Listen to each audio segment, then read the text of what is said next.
Ako mismo ang willing po akong kasuhan natin yung mga dapat kasuhan, kahit kamag-anak ko. I'm willing to be the complainant. I'm willing to be the complainant. Kung talagang meron silang pagkukulang. At may pagkukulang ang Diskaya, kasuhan nyo. Wala po akong pakialam. Gusto ko accountability. At I'm urging the Diskayas and lahat ng witnesses. Please lang, sabihin niyo yung totoo. Huwag ko kayong pumayag na ilihis po yung katotohanan. Kawawa yung Pilipino. Kawawa yung Pilipino. Tumbukin natin ang ano yung katotohanan. The truth lang po. Yun naman po ang pakiusap ko sa inyo. Na tumbukin po natin ang katotohanan. Mula noon hanggang ngayon, ang pinanghahawakan ko po ang delikadesa. I observe delikadesa in my whole life. Bilang isang probinsyano na taga Mindanao, Tanggenyong Bisaya, pangalan ko lang po ang aking pinanghahawakan at hindi ko sasayangin yung tiwala at boto na binigay po ng taong bayan. Ginawa niyo akong number 1. Hindi ko sasayangin yon. Tiwalang binigay niyo po sa akin. At serbisyo lang po ako. Yan po ang kailangan ng taong bayan ngayon. Makatrabaho na tayo at makapagserbisyo po tayo sa ating mga kababayan. Alam nyo, marami pong nabanggit noong hearing. Ang daming mga pangalan, tinutumbok na eh. Daming mga pangalan, di ba? Dami ng mga nakikita, lumalabas sa mga pangalan. Ilan kongresista, ilan mga opisyales, tinutumbok na. Eh, sana naman, ituloy nyo na. Yun po ang gusto nating malaman. Ulitin ko, I am one with the Filipino people na alamin yung katotohanan. Tumbukin natin kung sino yung may kasalanan.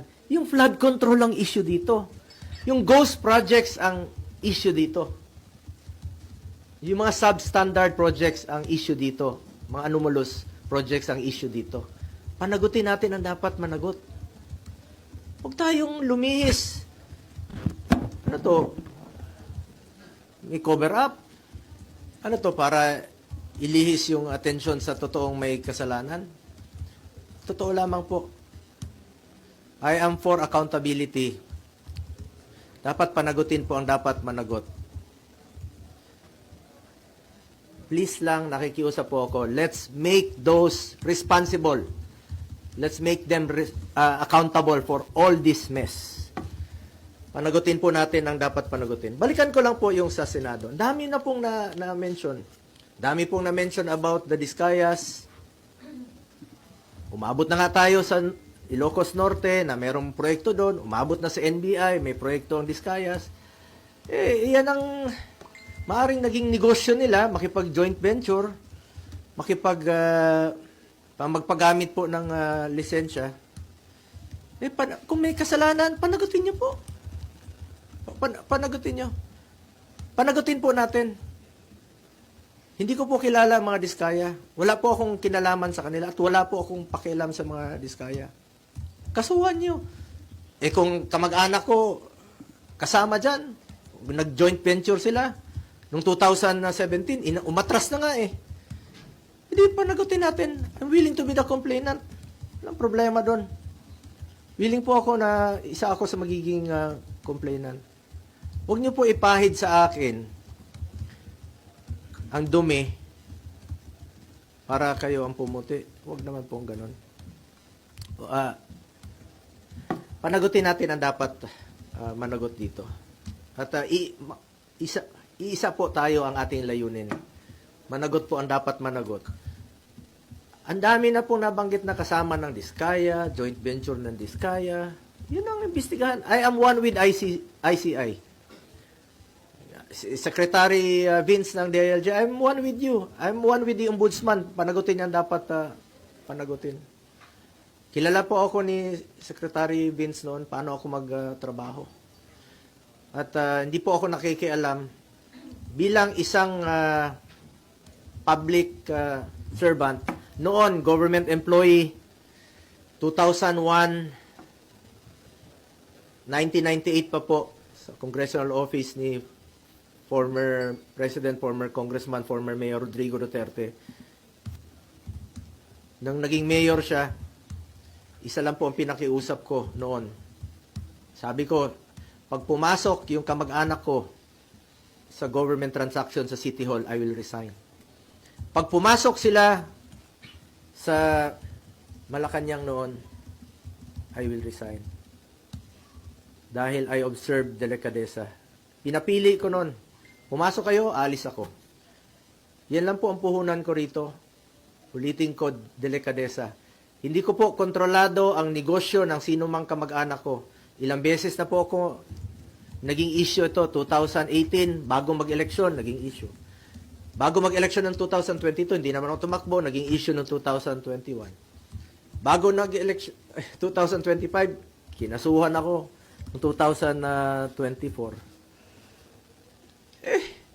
Mapigilan mo bang may negosyo sila? May mga negosyo po, kahit sino sa atin, may mga negosyo po ang pamilya natin. Wala pa ako sa mundong ito, may negosyo na po ang pamilya ko.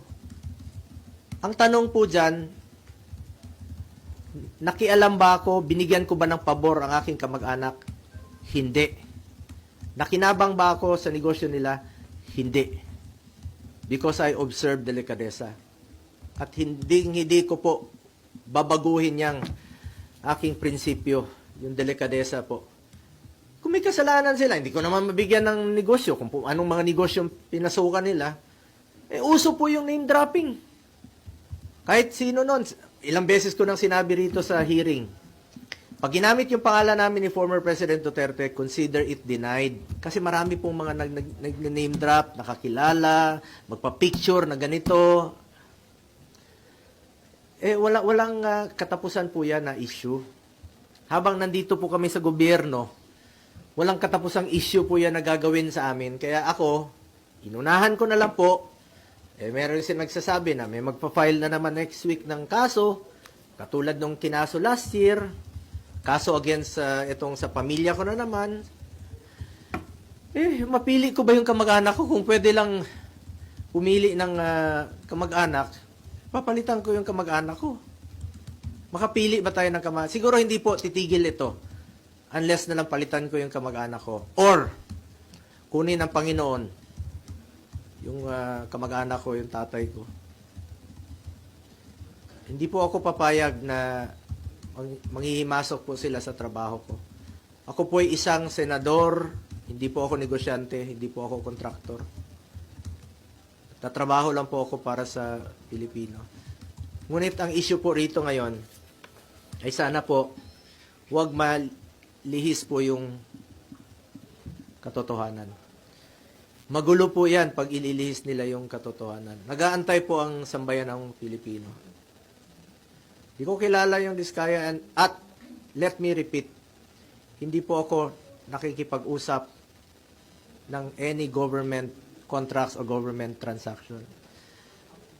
Nung naging senador po ako, naging SAP po ako noon, maraming lumalapit, humingi ng tulong lang po ako sa kanila. I'm the most accommodating person, sa totoo lamang po, sa panahon ni Pangulong Duterte. Pero hindi po ako humingi ng kapalit. Sinasabi ko lang, gawin nyo lang yung tama. Just do what is right. Lalong-lalo na po sa mga natulungan ng mga nasa gobyerno po. Hindi natin maiwasan, uso yung mga name dropper, walang katapusan gagamitin yung pangalan mo. Ulitin ko lang po, kung may pagkakamali o pagkukulang man ang kamag-anak ko, ako na po mismo ang magpapakaso at magpapakulong po sa kanila. And it would be very unfair on my part na po na maging dahilan pa ako na hindi na po nakipag-cooperate ang Diskaya dahil meron silang pinoproteksyonan.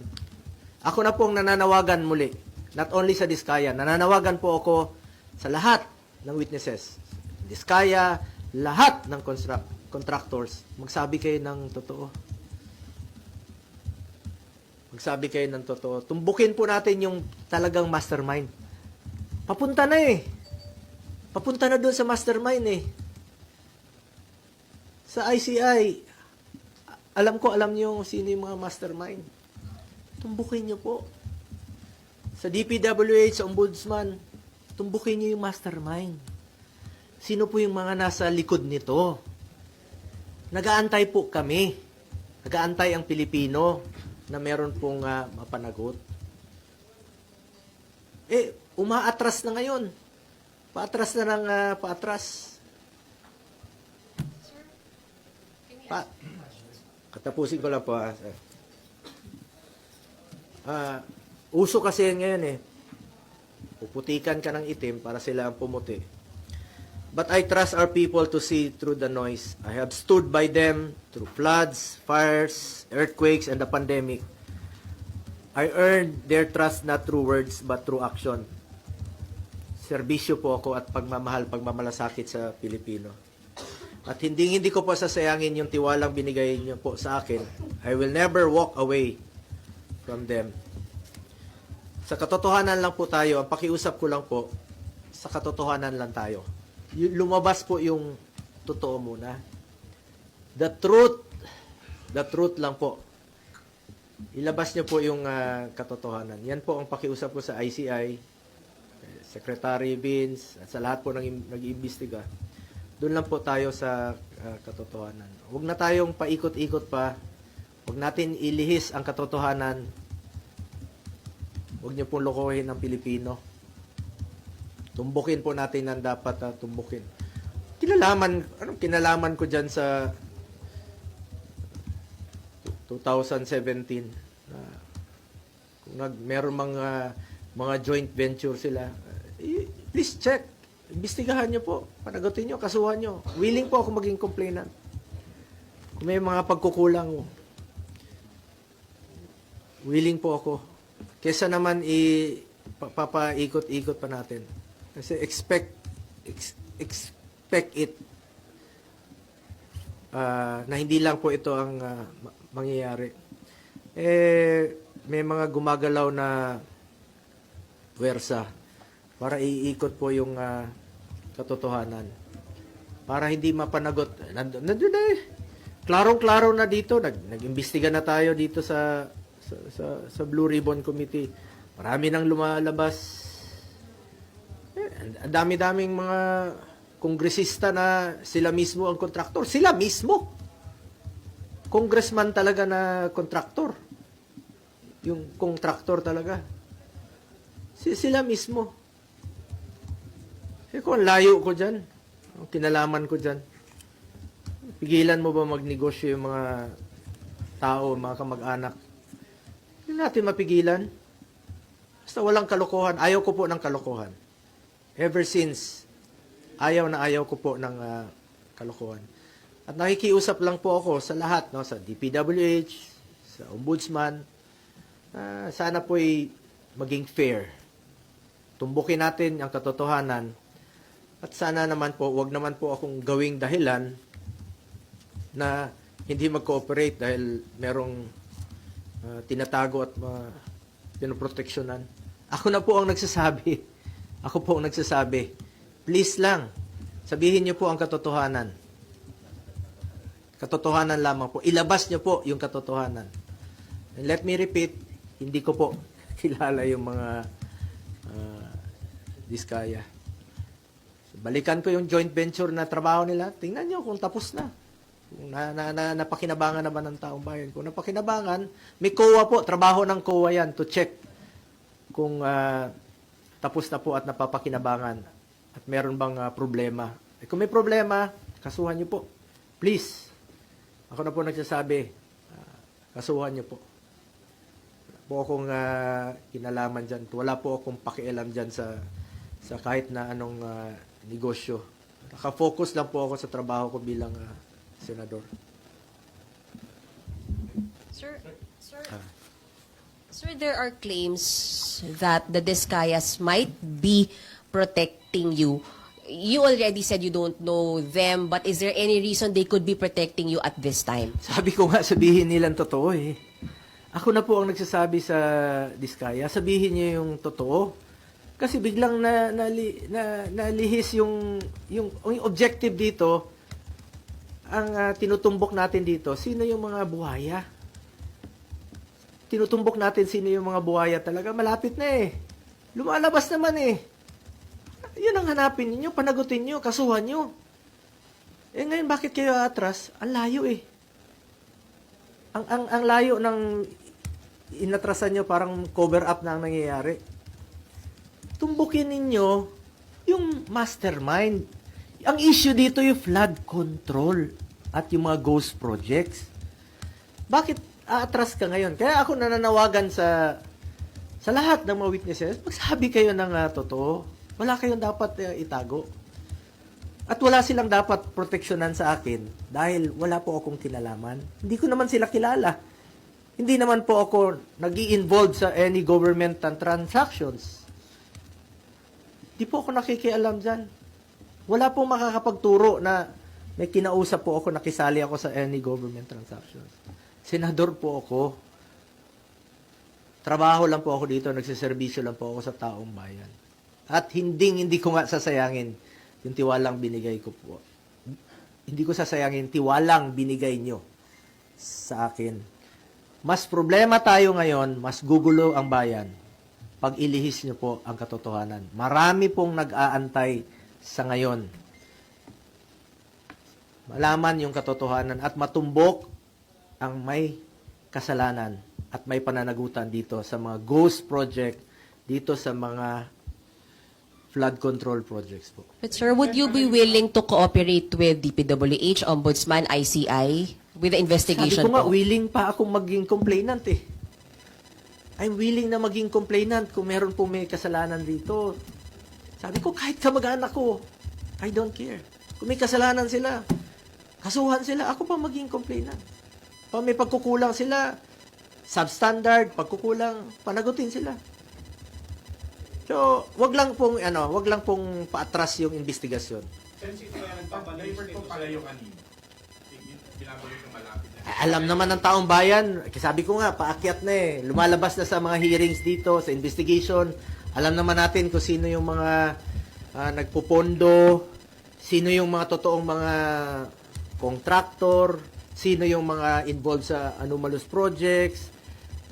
Eh, lumalabas na yung katotohanan eh. Paakyat na paakyat eh. Habang paakyat, inililihis po sa katotohanan. Umaatras, binabalik sa administrasyon ni former President Duterte na wala naman pong basihan.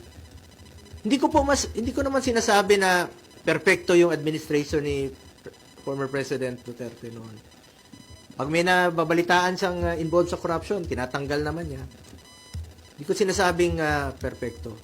Ngunit ito ngayon, nandito yung malala eh. 22 to 25. Nandito yung malala. Hindi naman puputok yan kung hindi malala eh. Sa tingin yung tina-target po kayo, you're being targeted. Sigurado. Kasi sabi ko nga, unti-unti na kaming ni-eliminate. Pag-identified with the past President Duterte, eliminate. Taong bayan na po ang humusga. Alam nyo naman kung sino yung nagtatrabaho. Alam nyo naman kung sino yung nagsiservisyo lang ng tama. At alam nyo po kung sino yung talagang totoong nagmamalasakit at nagmamahal sa Pilipino. So, sir, para po sa inyo, yung announcement po ng investigation dun sa CLTG ay panglilinis lang. Yes. Bakit? Ang layo eh. Binuksan ko na yan dito. Ako na nga mismo eh. Tinanong ko na nga sila. Di ba tinanong ko na sa hearing? First hearing po ng Blue Ribbon Committee, isa yan sa aking unang tinanong. Naging transparent po ako. Una kong tinanong yan. Sabi ko, sa inyo, meron kayong joint venture? Yes. Tapos na? Yes. Napakinabangan? Yes. After 2 months, babalikan mo, tas sasabihin mo na hindi na nag-cooperate, pinoprotection. Open nga yun. Andyan bukas po yun sa hearing sa Senado. Sabi ko, willing po ako to cooperate. Willing po tayo malaman ang katotohanan. And willing po ako na ako pa maging complainant dito kung kakailanganin. Kahit kamag-anak ko, kasuhan nyo, kung meron silang kasalanan at may pagkukulang yung kanilang mga trabaho. Let me repeat, wala pa ako sa mundong ito, hindi pa ako pinapanganak, may mga negosyo na po ang pamilya ko. Hindi pa ako senador, may mga negosyo na po yan. At for the record, retired na po yan. 2019, may facts dyan, may katotohanan dyan. Retired na po yan, 2022, 2019, hindi na po sila involved. Ngayon ko nga lang na-discover recently, nung nabuksan po yan dito sa hearing, kaya ako na po mismo ang nag-research. Importante, hindi siya anomalous. Importante, wala siyang kalokohan. Sabi ko nga, expected ko na po ito at wala pong katapusan ito hanggang hindi ko palitan ang kamag-anak ko o hindi sila kunin ng Panginoon. Based on your research, wala kayong nakitang anomalous doon sa company ng tatay niyo po, tama? Ganun po ba? Apo. Sir, sino yung retired? Yung tata, yung license nila, So they're not operating anymore? Yes, no more. Since where? Since when? Ito, last po yata nila is 2019 at officially 2022 retired na po sila. As in retired na, parang wala na, parang sinara na po talaga noon pa. At parang tinapos na lang po yata nila yung kanilang trabaho noong 2019. At hindi na po sila hindi nila ginagamit. Alam niyo itong Diskaya, uso yung ginagamit yung lisensya. Uso yung joint venture noon kahit saan po. Kahit sabi ko, umabot na nga ng Baguio, umabot ng NBI, umabot ng Ilocos Norte. Ang daming dapat tingnan na lugar, Mindoro. Bakit ka atras doon sa 2017 sa Davao? Hindi naman flood control, hindi naman ghost project, hindi naman anomalous. Bakit mo atrasin doon? Para lang idawit yung pangalan ko. Sabi ko, unfair nga. Unfair na atras ka. Yan, sadyang inililihis nga yung issue. Sana po, fair lang po. Ako, nirespeto ko po ang ating ombudsman, nirespeto ko po ang DILG, ang DPWH, nirespeto ko po ang ombudsman, nirespeto ko po ang ICI sa kanilang mandato at willing tayo to cooperate. Basta tumbukin po yung katotohanan. The truth lang po. Doon lang tayo sa katotohanan at hindi tayo magkakamali. Sa totoo lang po tayo. Sir, isa na lang. Yung joint venture between CLTG and St. Gerard, sabi sir, they were able to bag contracts sa Davao, hundreds of millions. Did you know about it? Were there favors given para makakuha ng contract sa Davao? Sabi ko, ulitin ko, since 2001, Mayor pa si Mayor Duterte, hindi po ako nag-influenza, never po ako nag-influence, never ko po ginagamit ang aking posisyon. Kaya sinabi ko kanina, nakialam ba ako para bigyan ng pabor ang aking kamag-anak? Hindi. Nakinabang ba ako dito? Hindi rin po. Because I observe delikadesa. At yan po ang aking puhunan hanggang ngayon. Delikadesa. Hindi lang po sa mga government projects issues. Sa lahat po ng bagay, I observe delikadesa. Prinsipyo po yan sa buhay at hindi ko yan sasayangin. Yung binigay niyo pong tiwala sa akin. Let me repeat, I observe delikadesa. Kung ano man po yung napanalunan nila noon, kanila po yun. At recently ko lang po nalaman, kaya nga po, tinake up ko rin po sa Blue Ribbon Committee. Tinanong ko yan doon sa kanila. At sinagot naman po ng mga Diskayas. Wala po ako tinatago. Ako na nga mismo nagtanong eh. Nasa records naman po. Tingnan niya lang po sa records. Ako mismo ang nagtanong sa kanila. Sen, sino yung tingin mo naglilihis ng issue para mapunta sa inyo? Alam naman natin kasi meron nang natutumbok eh. Meron na pong natutumbok na mga tao sa taas, yung mga involved talaga rito. Yun po ang I'm sure isa sa mga rason na inililihis na po ang issue. But I'm appealing sa mga kababayan natin, sa kapwa nating Pilipino, please, wag ho tayong pumayag. Wag ho tayong pumayag. Wag ho tayong pumayag na lokohin po tayo. Wag ho tayong pumayag na ilihis po yung totoong issue rito. yung mga flood control, yung mga ghost projects, yun po ang tumbukin dapat. Kung sino po yung may kasalanan, panagutin po natin. Yun ang dapat tumbukin. Ulitin ko, huwag niyo pong ilihis ang katotohanan dahil magulo na po ang ating bayan, mas lalong gugulo po. I am one with the Filipino people in this crusade against corruption. Hindi lang po sa flood control, hindi lang po sa ghost projects, sa lahat po ng korupsyon sa gobyerno. Kontra po ako dyan. Pangako lang, sir. Sabi po ng ICI just now, posible rin daw po kayong ipatawag. Okay lang po. No problem. Kung ano yung sinabi ko sa inyo rito, willing, very much willing po ako na magsalita. Willing to cooperate. Willing po akong sabihin sa kanila yung totoo. Ayon po sa aking nalalaman. Malinis po ang aking konsensya. Malinis po ang aking konsensya. Sen, hindi ba welcome move po para sa inyo to na iimbestigahan na ngayon ng DPWH, hindi lang yung administrasyong Bongbong Marcos, kundi pati yung Duterte administration? Kasi sabi niya sa interview kanina sa ICI ay wala siyang sisinuhin. Oo, lahat naman po. Lahat naman dapat imbestigahan dito.